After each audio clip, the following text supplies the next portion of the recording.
좋은 날입니다. 바람 한 점 없고 아주 따뜻한 좋은 주일 아침 주셔서 저희들 주님 앞에 나와서 예배드리게 되면 정말 감사합니다. 오늘은 영혼 구원의 즐거움이라는 제목으로 여러분과 함께 말씀을 드리면서 은혜를 나누고자 합니다. 어떤 집에 초등학교, 주일학교 학생 한 아들이 있었습니다. 어머니가 매일 교회에 갈 때 헌금하라고 동전을 이렇게 손에 쥐어줍니다. 어느 날 한 주일은 500원짜리 동전을 2개 준비했어요. 500원 하나는 오른손에 쥐어주면서 이것은 교회 가서 하나님께 드려라, 헌금해라. 또 왼손에도 500원을 쥐어주면서 이것은 돌아올 때 아이스크림 사 먹어라. 그러니까 신나갖고 이제 막 가다가 그만 실수를 해서 왼쪽에 아이스크림 사 먹을 동전이 뚝 떨어져더니 떼굴떼굴 굴러와서 하수구로 쑥 빠졌습니다. 아이고 어떡하나. 가만히 보니까 찾을 수가 없었어요. 한참 찾다 못한 그 소년이 오른손에 들고 있던 헌금을 왼손으로 슬쩍 옮기면서 아이고 하나님 돈이 하수구로 떨어져 버렸네. 재치 있다고 할까요? 넉살이 있다고 할까요? 여러분, 그게 어린이의 순수한 마음은 그렇지만 우리 어른들도 그럴 때가 있습니다. 이건 내가 하나님께 이번에 꼭 기쁨으로 드려야 하지 않는데 갑자기 집안에 무슨 일이 생겼습니다. 그래서 주님 아시지요? 마음은 원이로되 그러면서 육신이 약합니다. 우리가 필요할 때 다 써버릴 때도 있습니다. 우리 사람이기 때문에 그렇지 않습니까? 여러분, 오늘 제가 전도에 관한 설교를 또 2주일째 연속합니다. 전도도 마찬가지입니다. 아무리 강조를 해도 이게 참 쉽지 않은 게 전도예요. 여러분 그렇죠? 주위에 믿지 않는 사람들이 사실 많은데도 이 전도라는 건 잘 힘듭니다. 내가 먼저 말씀드리지만 벤 하우스라는 신학자가 있는데 현대 교인들을 뭐라고 얘기하냐면 영적인 자폐증에 걸린 사람, 영적인 치매에 걸린 그런 사람들이 현대 크리스천이다 이렇게 얘기합니다. 여러분 치매가 무엇입니까? 나이가 점점 들어가면은 자기가 어떤 일을 했는지 무슨 일을 하는지 잊어먹어요. 자꾸만 잊어먹습니다. 아주 치매가 심한 사람은 자기가 무슨 일을 하는지도 모르는 것이 바로 치매예요. 금방 여기서 듣고도 바로 돌아서는 잊어버리는 게 치매라는 거예요. 자폐증이라는 건 어티즘이라고 하죠.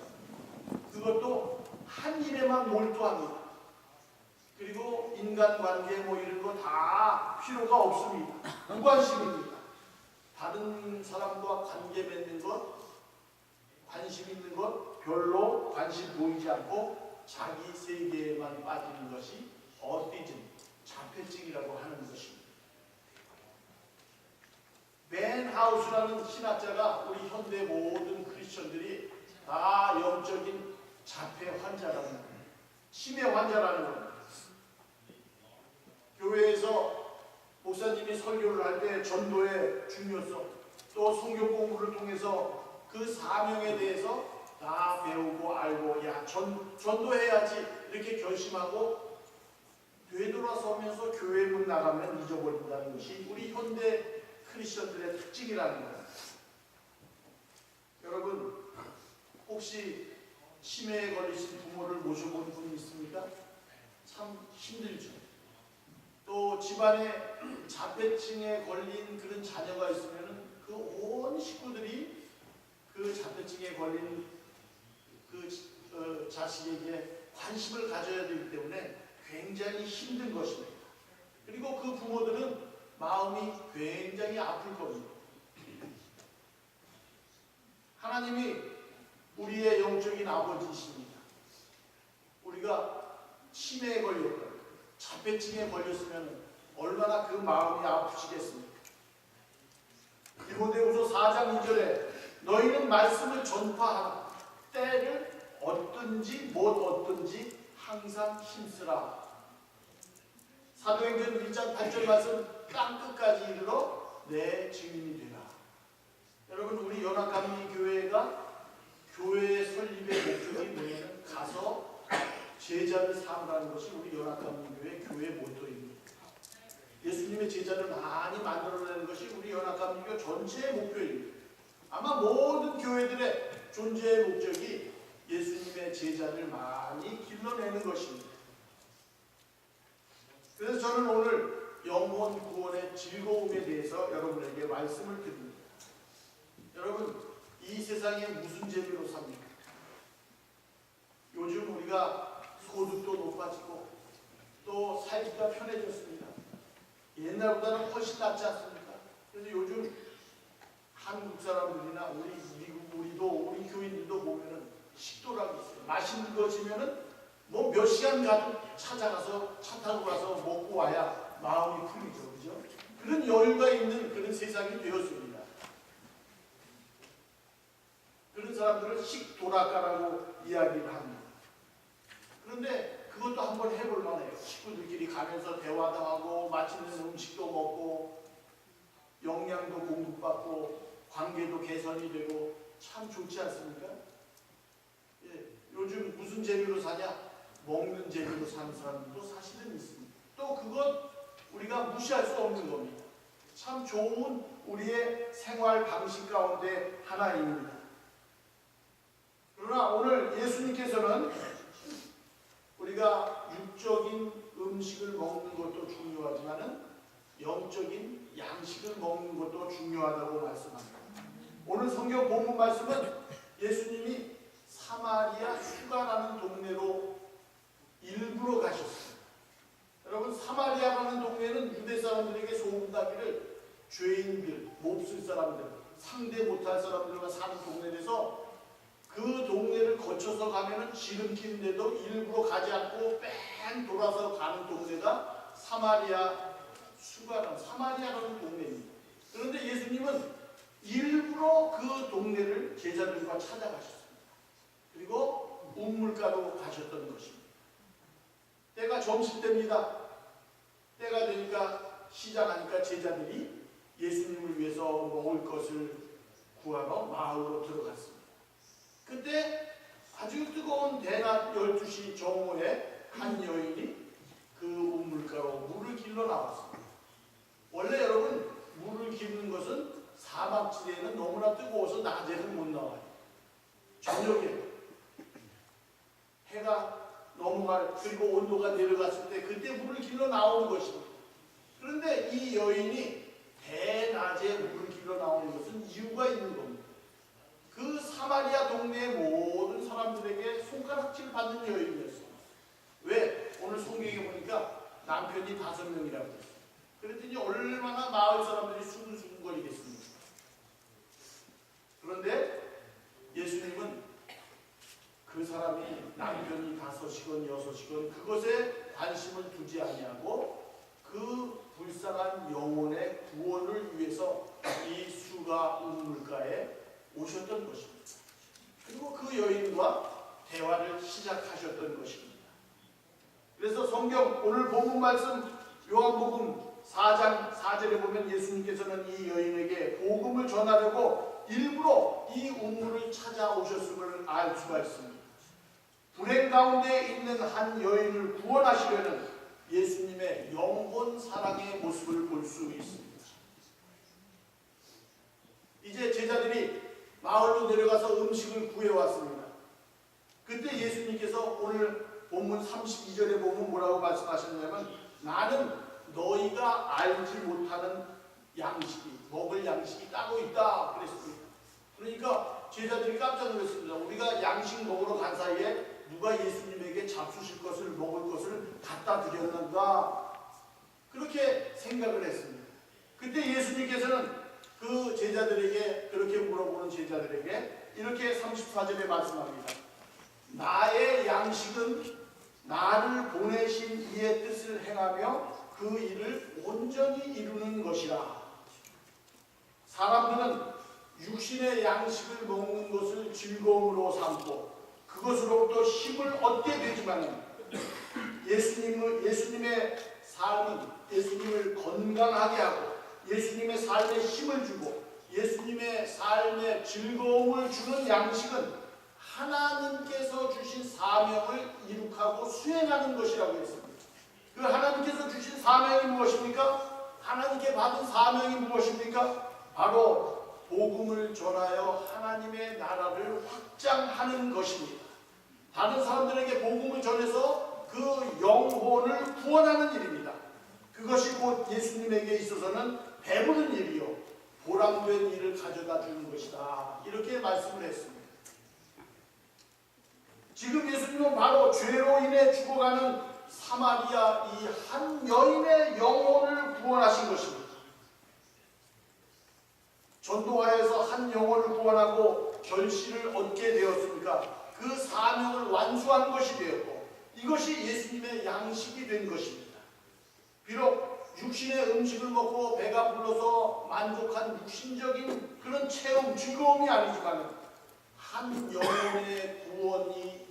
영혼이 구원을 받음으로 말미암아 그 마음속에 영적인 넉넉함과 풍부함이 채워졌던 것입니다. 그것이 즐거움이 되었던 것입니다. 여러분, 우리 생활에도 그런 것이 느껴지지 않습니까?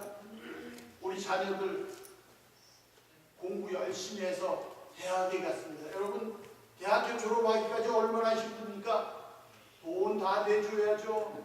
열심히 부모님이 다 내주어서 그 자녀가 대학을 졸업하고 좋은 직장에 취직해서 첫 월급 탔다고 선물을 보내오면 여러분 그 마음이 어때요? 뭐 안 먹어도 든든하죠. 그렇죠? 든든하죠. 그렇지 않습니까? 그런데 4년이 지나도 졸업도 못하고 5년이 지나도 졸업도 못하고 6년, 7년이 돼도 직장 갖지 못하고 그러면은 부모님 마음이 얼마나 속상합니까? 마찬가지입니다. 여러분. 하나님께서 우리 모두에게 한 영혼을 구원할 때 가장 그것이 기뻐하는 일, 하나님이 기뻐하시는 일이라고 말씀하셨습니다. 여러분, 우리 교회도 또 여러분 자신도 하나님이 제일 기뻐하시는 일들을 계획하고 그 일들을 위해 기도하고 노력할 수 있기를 바랍니다. 아멘. 두 번째는 오늘 보면은 우리가 영혼 구원하는 그것은 아무 때나 되는 게 아니라 때가 있다고 말씀하셨습니다. 시급성을 말씀하셨습니다. 우리가 가을에 여러분 벼농사를 접은 분은 알겠지만은 벼가 그냥 그 거두는 때가 있어요. 덜 익어도 안 되고 너무 익으면은 그게 다 말라져서 휘어지고 꼬부라지고 들쥐가 와서 새들이 와서 다 따먹습니다. 그러니까 그 거두는 기간에 거두어 드려야 그 농산물이 벼가 콩이 모든 농산물이 아주 햇곡이 되고 맛있는 곡식이 되는 것입니다. 그래서 오늘 말씀에 보면 추수할 때가 되었다. 논밭을 보라, 밭을 보라. 때가 되어서 휘어졌다라는 겁니다. 그것은 추수할 때가 되었다라는 겁니다. 알곡이 익었는데도 그것을 거두지 않고 게으름을 피우고 있으면 1년 농사 망치는 겁니다. 제한된 기간에 집중해서 힘을 모아 추수해야 알곡을 추수할 수 있습니다. 그러므로 집중해서 정해진 기간에 추수해야 되는 것입니다. 농사를 지을 때도 적절한 때가 있고 제한된 기간 내에 해야 하는 것과 같이 여러분 영혼 구원도 때가 있는 것입니다. 우리가 이번 부활주일 그게 하나의 때예요. 여러분 우리가 집중적으로 한번 전도해보는 것입니다. 사마리아 수가성의 많은 사람은 지금 영혼 구원할 시기가 된 것입니다. 예수님이 그 때를 안 것입니다. 그것도 낮에 남들이 보지 않는 땡볕이 내리쬐는 그 낮에 가야만 그 여인을 만날 수 있기 때문에 예수님은 그 시간을 택하신 것입니다. 이 적절한 시기를 놓치면 추수할 수 없게 되기 때문입니다. 이 적절한 시기를 놓치면 영혼 구원할 기회를 놓칠지도 모르기 때문입니다. 그래서 추수할 때가 되었을 때 시급하게 집중해서 쏟아서 하는 것입니다. 여러분 추수하는 것이 시기가 있는 것 같이 복음 전하는 것도 시기가 있습니다. 그 시기를 놓치게 되면 그 영혼이 말할 수 없는 멸망의 길로 갈 수밖에 없습니다. 여러분, 우리 교회가 지금 전도하기 좋은 기회입니다. 새 성전 우리가 지어서 예배 장소도 모든 시설도 잘 갖춰놨지 않습니까? 새 옷을 입었습니다. 그렇기 때문에 자랑할 수도 있고, 그래서 우리가 전도하기에 좋은 계절입니다. 이 시기를 놓치지 마시기를 바라고, 영혼 구원하는 일에 온 힘을 다 쏟으시기를 바랍니다. 재밌는 얘기 하나 하겠습니다. 근데 이 전도는요, 내가 오늘도 우리 교회 전도 대상자를 다 써내라고 그래서 여러분 들어오시면서 입구에 보셨죠? 각 속회에 몇 명이 써냈나? 어린아이들 제일 많이 써냈어요. 교회 학교. 여러분, 우리가 이거 반성이에요. 교회 학교 아이들이 나는 전도하겠다 바로 얘기하니까 아이들이 다 대상자들이 거기에 제일 열매가 많이 맺었어요. 제가 그 다음에 이제 4월 20일 지나면 그 다음 주일은 몇 명을 데려왔나 그걸 또 다 이렇게 붙여놓을 겁니다. 여러분, 그래도 그걸 좀 봐야 우리가 마음의 자극을 받고 또 속회끼리도 좀 약간 경쟁이 컴피티션이 있어야 돼요. 그래야 우리가 전도를 더 열심히 하는 것입니다. 이 장로님이, 한 교회의 이 장로님이, 제가 그 재밌는 얘기 하기 전에 교회 학교 아이들은 잘하는데 특별히 목사님, 장로님 이런 분들은 잘 못해요. 전도. 교회 봉사는 열심히 하는데 되게 전도를 잘 못합니다. 어느 교회 이 장로님이 이제 돌아가셨어요. 천국에 가셨습니다. 천국 입구에 가서 입국 수속을 다 마치고 들어가니까 예수님이 장로님 잘 오셨습니다. 그러면서 그 장로님을 환영하래요.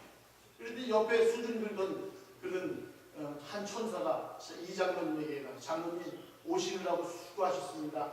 우리 가서 점심이나 먹고 장로님이 머무신 집으로 제가 안내하겠습니다. 그래서 쭉 안내하는 집을 가봤더니 중국집으로 들어가는데요, 천사가. 그래서 중국집에 들어가서 보니까 메뉴가 여러 가지 있는데 메뉴를 벌써 시켜 먹으려고 하니까 천사가 하는 말이, 여기는 시켜 먹을 수 없는 데고 주는 대로 먹는 데입니다. 그래서 그냥 아무 말 못하고 가만히 쭈삣쭈삣하고 있는데, 저쪽에 한 교회에서 같이 신앙생활하던 장집사가 탕수육을 먹고 있더래요. 아유, 그래서 장집사가 탕수육을 먹으니까 나는 적어도 그것보다는 더 좋은 음식이 나오겠지 하고 기다리는데 짜장면이 탁 한 그릇 배달되더랍니다. 그래서 고개를 갸우뚱하면서, 아니 천사님, 나는 교회에서 목사님도 잘 시중했고 목사님께 봉사도 많이 했고 교회 봉사도 많이 했는데, 아니 장집사는 탕수육 먹고 왜 나는 짜장면밖에 안 주니까 천사가 하는 말이, 여기는 전도한 숫자대로 상급을 줍니다. 그러더래요. 전도한 상급 순서대로 상급을 줍니다. 그런데 장로님보다 조금 먼저 온 김 목사님은 지금 짜장면 배달 나갔습니다.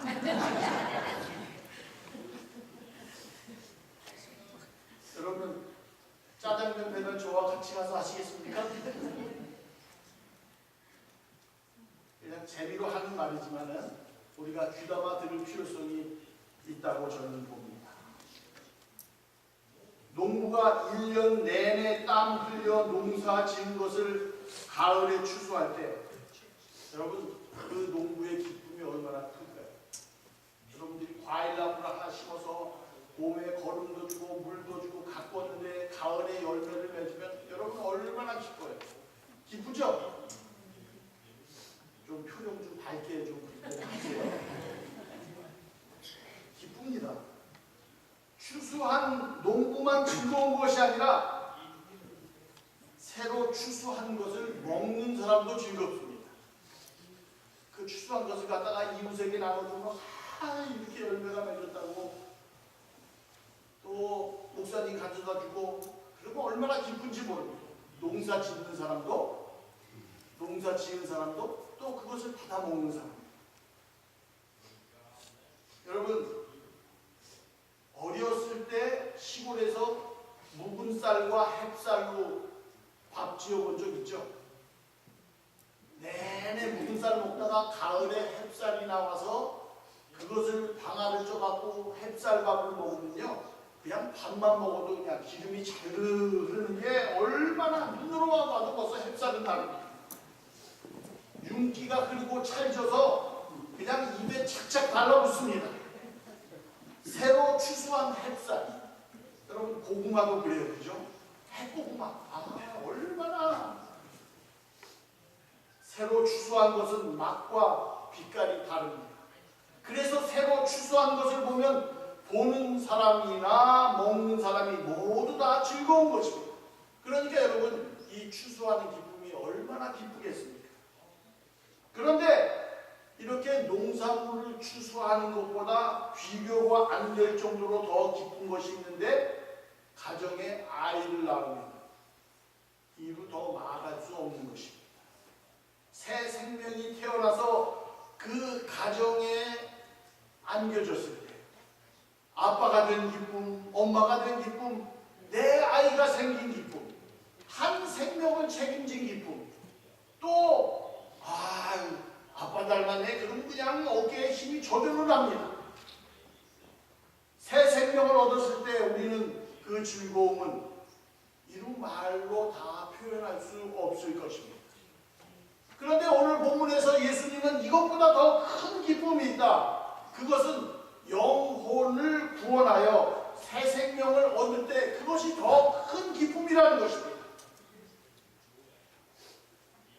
사도 바울은 자신의 말씀 증거로 영혼 구원받은 새 생명을 일컬어서 빌립보서 4장 1절에 보면, 나의 사랑하고 사모하는 형제들아, 나의 기쁨이여 멸류관인 사랑하는 자들아.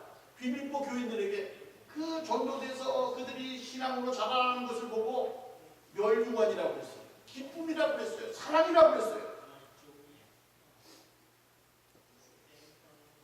바울은 다른 자랑은 교만이고 자기가 전도해서 열매 맺은 그것은 자랑해도 된다고 했어요. 기쁨이라고 했어요. 영혼 구원의 즐거움은 여러분 이렇게 큰 것입니다. 이 즐거움은 이 땅에서만 즐거운 것이 아니라 하나님께서도 제일 기뻐하시는 것이라고 했어요. 그래서 여러분, 우리가 교회에서 평생을 바쳐서 봉사했다 이것보다도 어쩌면은 전도 한 명 하는 것이 하나님 나라에서는 더 큰 상급이 되는 것입니다. 여러분, 우리가 물건의 값을 치른 물건, 내가 가서 돈을 냈어요. 그럼 그 물건을 갖고 와야 내 물건이 되는 거죠. 그렇지 않습니까? 저도 어떤 때 돈만 내고 그냥 나오는 때도 있었어요. 여러분 그런 경험 있죠? 그럼 그것은 내 것이 되는 것이 아닙니다. 예수 그리스도께서 우리를 대신해서 모든 값을 다 치르고 사셨습니다. 그러므로 누구든지 하나님의 집으로 들어갈 수 있고 또한 인도될 수 있습니다. 우리가 하나님 나라에서 상 받을 조건들이 많이 있습니다만 그 가운데서 가장 큰 것이 새 생명을 구원하는 것입니다. 한 영혼을 구원하는 것이 하나님 나라에서 가장 큰 상급을 받는 것임을 믿고 영혼 구원에 최선을 다하는 성도들이 될 수 있기를 간절히 바랍니다. 여러분, 이 영혼 구원의 즐거움은 거기에서만 그치지 않습니다. 자식을 얻을 때보다, 손자, 손녀를 품에 안을 때보다 더 큰 기쁨이 바로 한 영혼을 구원하는 것입니다. 예수님께서 사마리아 여인에게 전도하셨습니다. 그리고 그 여인이 이제 동네 사람들에게 간증을 하기 시작합니다. 많은 동네 사람들이 그 사마리아인의 말을 듣고 예수님께 나왔습니다. 한 사람을 구원했는데 결과적으로 그 한 사람을 통해서 수많은 사람을 얻는 수학을 하게 된 것입니다. 적은 노력으로 큰 즐거움을 누리게 된 것입니다. 예수님께 전도받은 여인은 영원 구원을 받고는 너무나 기쁘고 자신이 가진 복음을 혼자 간직하기에는 너무나 벅차서 동네로 뛰어들어갔습니다. 그리고 자신이 변화된 것을 전도하기 시작했습니다. 변화받으면 이 동네에 들어가서 뒷집마다 다니며 복음을 전할 때 동네 전체가 변화되는 역사가 일어났습니다. 사람들에게 빠른 속도로 복음이 전파되었고 성령께서 그 수가 성에 강하게 역사하셔서 많은 사람의 마음을 움직이게 되었고 그 동네 사람들이 복음을 받아들이게 되었습니다. 마치 그 모습이 휘어져 추수하게 된 밭과 같이 되는 것입니다. 35절 하반절 말씀에 내가 너희에게 이르노니 눈을 들어 밭을 보라 휘어져 추수하게 되었더라. 우리 주님께서 말씀하시는 것은 수가 나는 동네의 많은 사람들의 영혼이 구원받게 되었다는 것입니다. 휘어져 추수할 때 이제 막 추수할 때가 된 밭과 같이 구원받을 사람들이 그 대상자들이 우리 주위에 많이 있다는 것입니다. 그래서 우리가 시급하게 추수할 곡식들을 거두어 들여야 한다는 말씀입니다. 여러분, 우리가 이제 전도 대상자를 놓고 찾아가서 복음을 전할 때 성령께서 역사하실 줄로 믿습니다. 하나님의 일을 할 때 성령께서도 가만히 계시지 않습니다. 더불어 역사하시고 일하시고 감동하시고 변화를 일으키시고 한 영혼을 구원하실 것입니다. 우리는 불신자들과 낙신자들을 찾아가고 복음을 전하려는 작은 노력만 기울이면 됩니다. 그 다음은 성령께서 일하시고 우리는 큰 즐거움을 얻게 됩니다. 영혼을 구하는 것은 이 땅에서도 큰 즐거움이 됩니다만 하나님 나라에서는 더 큰 상급을 받고 멸류관을 얻는 큰 즐거움입니다. 성도 여러분 모두가 영혼을 구원한 것, 그것 때문에 이 생과 내 생에 큰 즐거움을 누리는 복된 성도들이 되시기를 주님의 이름으로 간절히 축원합니다. 기도하시겠습니다. 좋으신 하나님, 저희들에게 거룩하고 복된 주일 주셔서